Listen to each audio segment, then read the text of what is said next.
that it may be difficult for Kris to talk about in her capacity with the Taxpayers Federation, but I think you know exactly what goes into winning a campaign.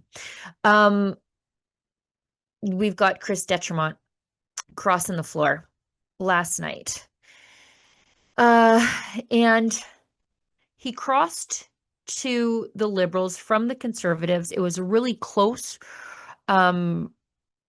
riding in Nova Scotia where he is. And what's strange to me is that, and there's some speculation about why he did it, and I think he did it for the same reason that Jagmeet Singh held on to the Liberals for so long, and that's for self-preservation and self-reward.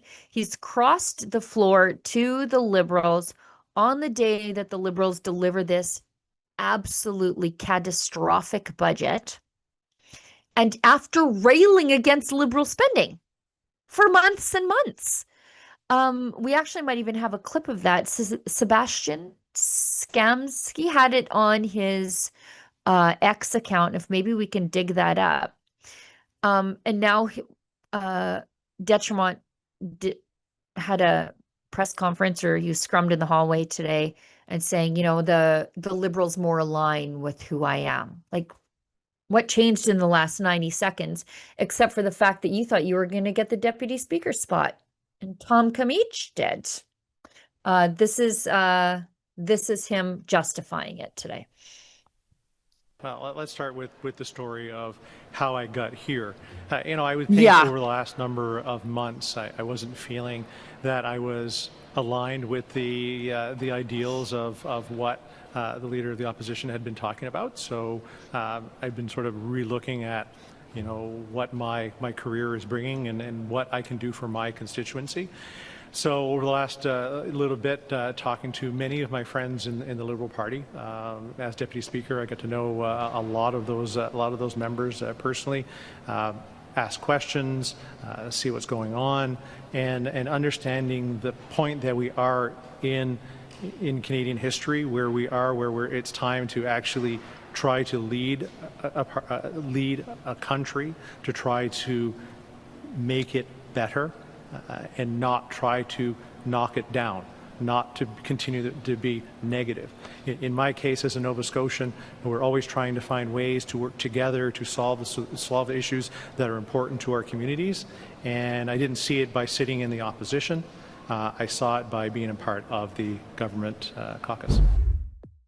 I bet you did. I think Andrew Scheer summed it up perfectly.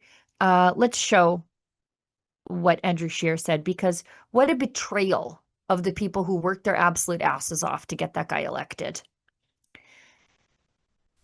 Mr. Scheer, before I get into your reaction to the budget, I got to ask you, we just got into our inbox, an MP of yours, Kris D'Entremont, has quit caucus, has resigned from caucus.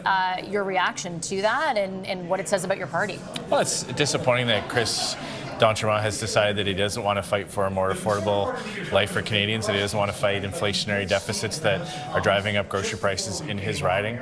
He's now telling constituents that he just got their votes just a few months ago, that now he's in favor of the industrial carbon tax on things like farm equipment and fertilizer, driving up food costs, that he's in favor of fuel standards that the Liberals are imposing, that's going to increase gasoline by 17 cents a litre. So, he'll have to go back to the supporters in his riding that dug deep into their own pockets to support his campaign and explain why he took their precious time and resources and then turned their back on them just a few months later. Might it be that he doesn't think your party's solutions are the correct ones now? He ran on them in the platform. He saw our platform and he said, yes, I support all this, back in April when Conservatives were offering hope to young Canadians who couldn't find jobs, who had to move back in with their parents, back into their parents' basement. Our platform offered hope for young Canadians. Mark Carney's message is one of sacrifice, that Canadians who have been hammered hard by the cost of living crisis are going to have to sacrifice even more to feed a ever-growing budget, a deficit that's going to add billions to the national debt that has to be paid off with interest. So Mr. D'Entremont's going to have to explain that to his constituents. And I hope we have definitely requested an interview, and I'll be asking him those questions. But ultimately, what does it say that there might be enough in this budget and the way in which this Prime Minister is governing to satisfy someone who ran just a few months ago as a Conservative? Does that not say something more largely about your I wouldn't party? read too much of that. I know Mr. D'Entremont has had some personal grievances about the fact that he didn't get elected deputy speaker. He's been kind of upset about that. So I'm disappointed that he let his own personal grievances get in the way of his commitment to his constituents, that he would fight for a more affordable budget to bring down the cost of living, to lower the tax burden on Canadians. But again, he's going to have to explain to all the people that he looked in the eye, took their donations, put signs on their lawns, and then explain why he betrayed them just a few months later. Exactly.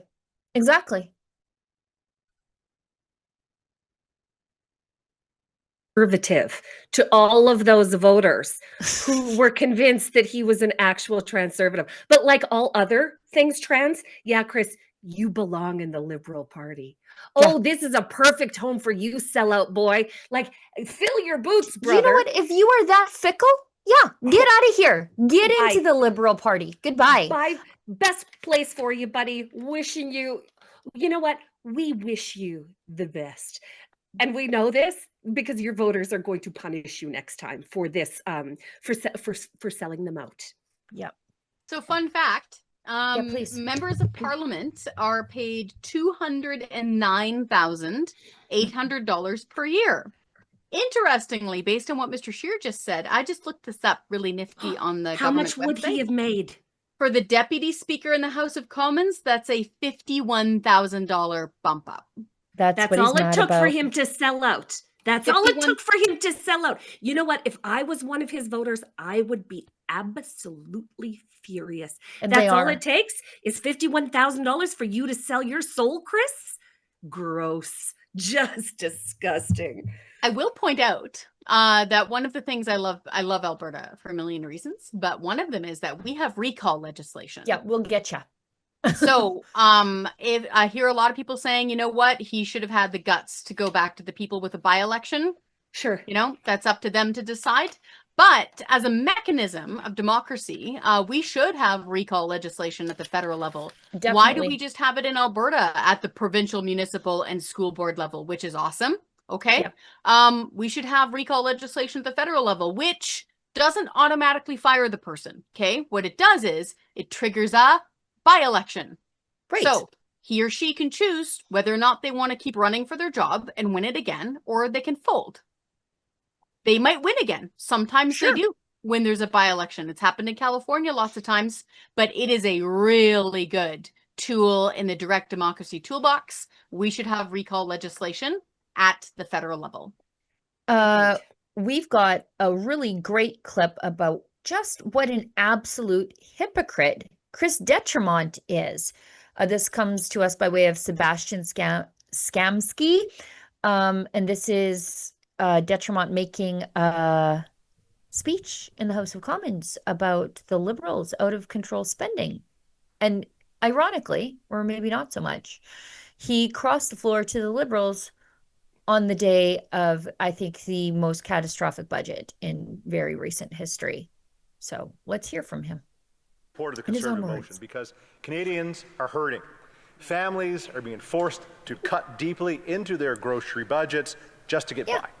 And frankly, that makes me a little bit angry and a little bit sad. Canada is a wealthy country, but under this Liberal government, it's being mismanaged.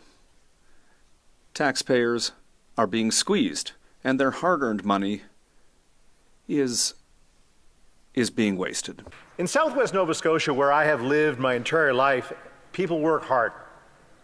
They want to own a home, feed their children, provide a good education to them, and maybe take a vacation every once in a while. But you know what? Since 2015, everything changed. Since I was first elected here in 2019, the cost of living has skyrocketed. Even then, families in West Nova, it was called at the time, but in Acadianapolis, were struggling. We warned that Liberals, their out-of-control spending and massive deficits were irresponsible. But of course, they didn't listen. And now, after 6 months under a new prime minister who promised financial discipline, Canadians are still waiting. He said he'd be judged by the cost at the grocery store. Well, Mr. Speaker, Canadians are judging him, and they are not impressed. Right. Instead of delivering relief, this government delayed its budget. So we're still waiting for a budget. We haven't seen a budget in a year and a half. Why? Because it's projecting an over $92 billion deficit. That's a monstrous, irresponsible burden on future generations. That's right. We'll hear it, I'm sure, maybe the questions that they're talking about a generational investment. But Mr. Speaker, what it really is it generational debt that my kids, their kids, and their kids' kids are going to have to try to pay in one way or another. That causes inflation and extra costs to future generations. Yeah, everything he said there is true, except for the fact that he crossed the floor to the Liberals when they're making it worse. So he's just completely insincere in everything that he said. He doesn't believe a word of that. Maybe he does, but his own personal ambitions he cares about more than all those things he just said about other people's kids that have to pay for generational debt. He said, yeah, I agree. Then what are you doing? Then what do you do? What was the motivation? There has to be a story behind this. There absolutely has to be a story behind this. It's the deputy speaker thing, for sure. The $51,000 pay increase? I'm sure. Yeah. You think that Completely. that's it? I don't know. I could see the Liberals sweetening the pot for him. I mean, just absolutely sweetening every pot they could for him to drag him over, because that sounded like a conservative there. That sounded exactly like a conservative. Sure. And yet today he's saying the exact opposite thing. It's because his communication staffer wrote that for him. He doesn't believe that. I don't think so. Yeah, Deputy Speaker of the House gets a $52,000 top up. Yeah. I'm trying to see if there's anything on the side of, by joining government, what appointment he would get or a top up, because just if you're a backbench MP, you're a backbench MP. It doesn't matter if you're opposition or government. I'm sure he's going to get some sort of. Oh, he's going to get, yes, that's where I'm going with this, is like, what kind of appointment has been promised to him? What kind of investment in his riding has been promised to him? Like, how is Secretary of State for something stupid? I see it now. Yeah, it'll all come out. It'll all come out in the wash. But in any case, how disappointing for the people that voted for him, for the people that donated to him, that volunteered for him, that door knocked for him, that were out convincing their neighbors that he was a stand-up guy that wouldn't sell them out. Oh, this is bad. He ain't gonna. Go ahead, Kris. Go ahead. Found another little stat. The average annual salary in Nova Scotia is $51,000. Isn't it funny how every now and then the simulation lines up? Yeah, that's the average salary. Yeah. And that would have been the top up there. Just pointing out, to your point of the door knocking, Lise, and how hard that would have been. I know that riding pretty well. That's on the west coast of Nova Scotia. It's up and over the Annapolis mountains. They're old mountains, super old mountains. And it's the Annapolis Valley. They have a huge pumpkin festival, big apple festival. Lots of blueberries are grown over there. It also is home to a major university and to CFB Greenwood. So there's Wolfville over there, which is kind of their university town. Yep. And that's where you get a lot more of, I would say, the liberal or left-wing influence. So it would have been a really tough riding to win. To your point exactly, it would have been down to the doors. So again, straight up, don't care which party it is. We do need recall legislation. At the federal level. Yeah, just turn it back to the people. Let the people decide. You shouldn't get to do, especially so close to the last election. What are we, 5-6 months out? Like it's just crazy. What an insult to all those people. And ungrateful. Suck it up. Have some gratitude for the people who put their lives on hold to get you elected. There was no self-awareness there with what he did. There was no self-awareness there. So what he said was, I started palling around with some fancy libs. And what they said was the Pierre Poilievre wasn't doing a good job. And then I started to believe him. And then I just thought to myself, Right. well, may as well jump ship. Like, that is the extent of his thought process. He didn't feel good about where he was at. Exactly. He didn't get the promotion. He didn't want that. He didn't get the recognition that he thought he deserved. He said he thought he could do more good from the government's benches for his people. But the just literally you just said was doing all the bad things. It's almost too good to be true, isn't it? Isn't it? Trans conservative. Yeah, that's what we're going with. I just can't believe it happened on budget day. Like, of all days. I'm still stuck on these numbers. This is intentional. This is to take the heat off the Liberal Party, to create a bigger story than the what did you call it, a fiscal dumpster fire? Yes. Yeah. This was intentional to compel Canadians to think that the Conservatives are going down in flames because one of their guys ambled over to the Libs. Like, no! this is all just so contrived. It's just so contrived. If I can tell folks in the opposition benches one thing, and it is stick to your guns. Yeah. Okay? You are correct for taking this government behind the woodshed over this so-called budget. This is a disaster, an absolute disaster. Just because Mark Carney set off a volcano of extra spending and one guy went and jumped in it for some reason does not mean that they should take their eye off this ball. Do not drop this issue.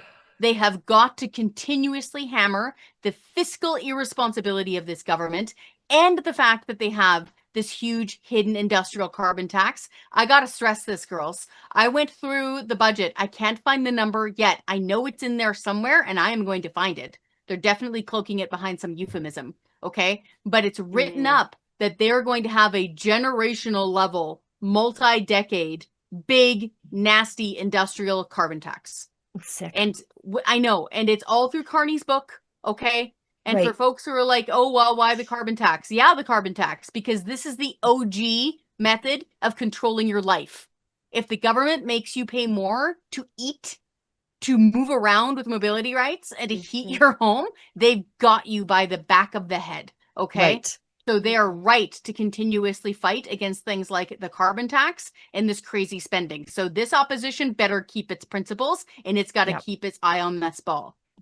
Yeah. And I think that's our job, is to rough these people up when they forget who sent them to their jobs where they make $200,000 a year. Yep. And that's what we're going to do for Kris Sims. I promise you. Let's read.